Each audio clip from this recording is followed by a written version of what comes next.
नमस्कार दोस्तों, आज हम बात करेंगे कि म्यूचुअल फंड में आपको पैसे लगाने से पहले दो तीन छोटी छोटी किन किन पॉइंट्स के ऊपर ध्यान रखना है।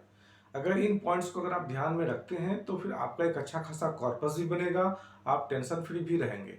देखिए, आज की तारीख में क्या है, 2020 के बाद से, जब से लॉकडाउन लगा कोविड के बाद से, लोग नए नए इन्वेस्टर सबसे ज़्यादा आए हैं मार्केट के अंदर, और उस तरीके का डाउनफॉल अभी तक नए इन्वेस्टर्स ने देखा नहीं है। और लोग लगा जो रहे हैं पैसे तो डायरेक्टली स्टॉक्स में लगा रहे हैं, म्यूचुअल फंड के रूट से भी लगा रहे हैं, स्टॉक्स में ज़्यादातर लगा रहे हैं। उनकी दिलचस्पी ज़्यादा बढ़ रही है खुद से जल्दी पैसा बनाने की। लेकिन आपको ज़्यादा जल्दी पैसा बनाने के चक्कर में ऐसा ना हो कि आप कहीं गलत कंपनी का स्टॉक आप परचेज कर लो।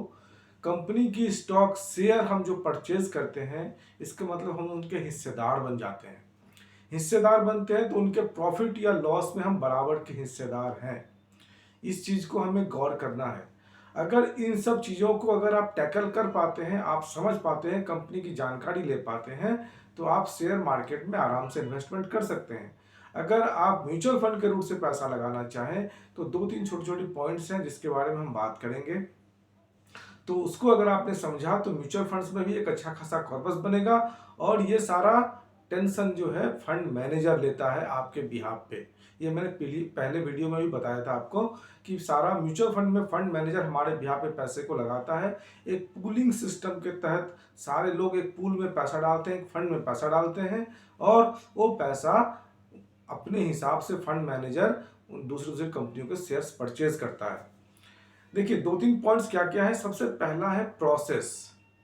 कोई भी म्यूचुअल फंड कंपनी में आप इन्वेस्टमेंट करें, कोई भी एसेट मैनेजमेंट कंपनी हो, उसका आपको देखना क्या है, प्रोसेस कैसा है।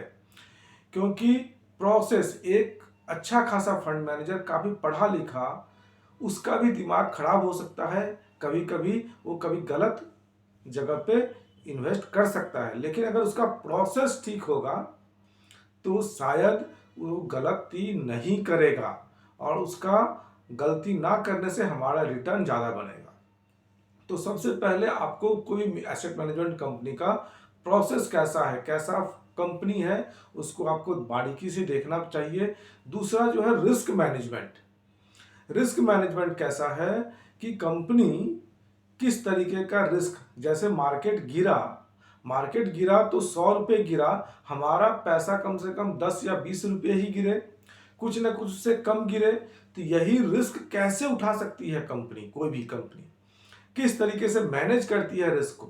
देखिए, अगर बाहर हम निकल रहे हैं, बारिश आ गई, तो कुछ लोग वहां पे भीगेंगे, कुछ लोग कम से कम भीगेंगे। उन्होंने छतरी बरसाती का उन्होंने यूज कर रखा है, वो पहले से सावधान होकर चले हुए हैं। इस तरीके से फंड मैनेजर ने ऐसा कोई प्रावधान किया है कि हमारा पैसा कम से कम गिरे। तो इस तरीके के फंड मैनेजर में, जो फंड मैनेजर सही है, उसका ट्रैक रिकॉर्ड देखना चाहिए, ये कितने टाइम से कर रहा है, किस तरीके का काम कर रहा है, तो ये देखना है। तीसरा जो पॉइंट है वो ये देखना है कि हम ज़्यादा रिटर्न के पीछे ना भागे। ज़्यादा रिटर्न, जैसे आपने अभी सर्च किया कोई भी साइट के ऊपर और दिखाया कि एक साल का इसका रिटर्न 40% है, 35% है, 20% है, 18% है, आपको उसके पीछे नहीं भागना है। उस रिटर्न हो सकता है कि अगले साल हो -20% दे। तो ऐसा ना हो, एक रेगुलर और स्टेडी जो रिटर्न दे फंड्स, उस तरीके के फंड में हमें रिटर्न करना है जो रेगुलर दे। भले ये 15% का रिटर्न दे रहा है, रेगुलर वे में दे। ऐसा ना हो कि कभी 40 दे रहा है और कभी -40 दे रहा है। ऐसे फंड्स में इन्वेस्टमेंट ना करें। तो दो चीजें जो आपको करनी है कि कंपनी का देखना है कि प्रोसेस और मैनेजमेंट, और तीसरा पॉइंट क्या है कि हम ज्यादा रिटर्न वाले फंड में उनके पीछे ना भागें। तो ये दो तीन छोटे छोटे पॉइंट्स हैं, आपने अगर इसको समझा तो आपको अच्छा खासा पैसा बनेगा।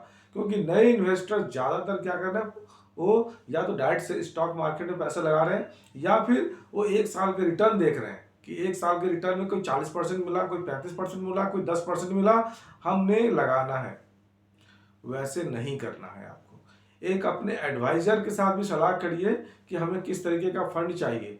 जो आपको एडवाइजर एक सही सलाह देगा कि किस तरीके के फंड में आपको जाना चाहिए, आपका ड्यूरेशन क्या है, आपका गोल क्या है, और आपको गोल भी अपना सेट करना है। बिना गोल सेट किए हुए आप कभी म्यूचुअल फंड से पैसा लेके निकल के बाहर आ जाएंगे। तो ये सब सारा लिक्विडिटी भी होता है म्यूचुअल फंड के अंदर। ये दो तीन छोटे छोटे पॉइंट्स हैं, अगर आप उसको ध्यान रखेंगे तो शायद आपका अच्छा खासा पैसा बन पाएगा। धन्यवाद दोस्तों। अगर आपको ये अच्छा लगे तो प्लीज़ इसको लाइक, शेयर और सब्सक्राइब करना ना भूलें। धन्यवाद। नमस्कार।